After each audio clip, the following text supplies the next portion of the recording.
We're going to talk about a little bit of the energy systems that we have in tennis that the athlete should develop to play tennis on a high level. You can say that we have two different ways, two different metabolic systems that we go. The aerobic, which requires, as the name says, it's with the presence of oxygen. So it's long duration effort where you can still produce and rely on oxygen to keep you going for a long period of time. Even it can be continuously or with long breaks, but you still will have oxygen to keep going.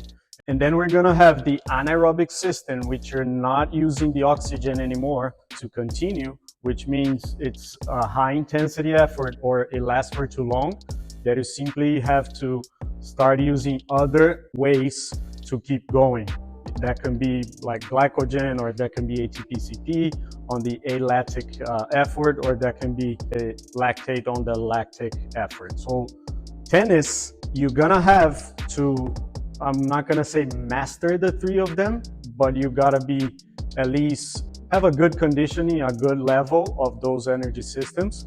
So we're gonna split, talking about the aerobic, where is it gonna play a huge role for the tennis player. Yes, it plays a role on the duration of the match because they're pretty long. They could last even 3-4 hours, a 5-set on Grand Slams, or even the shortest matches will last at least an hour and a half or 2 hours for the men's, a little bit less for the women.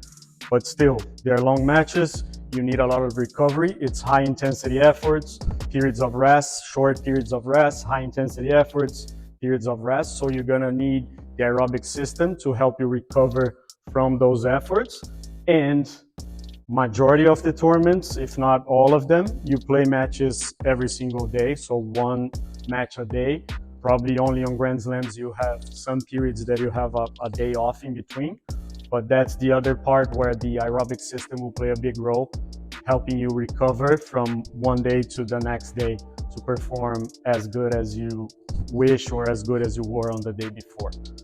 And then the anaerobic system, which we believe here that it's the one that plays the biggest role for the tennis player to perform,